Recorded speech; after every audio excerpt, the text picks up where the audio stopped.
Gardening bloomed in popularity over the last few years as food costs rose and young folks moved to the burbs, but you can plant anywhere. More and more people are becoming more not only aware of what they're eating, but where their food is coming from. So more people are getting into gardening.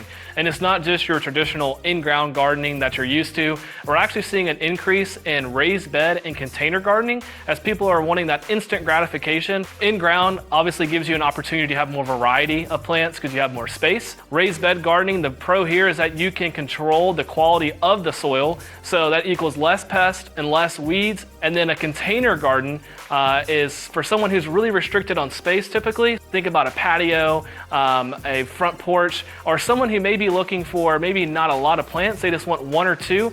This is perfect for them. The spring planting season is upon us, and with so many options to choose from, which plant gives you the best bang for your buck? I love tomatoes. Not only are there a lot of different varieties of the tomato plant, but you can do so much with it. Salsa, sauces, or tomato sandwich. The good thing also, depending on the health of your plant, you're looking at roughly 20 to 90 tomatoes throughout the growing season, and no better way to help on the grocery bill this spring than choosing the tomato plant to grow. If you're ready to start digging in, here's your first timer's checklist. So they'll definitely need to stop by their local store.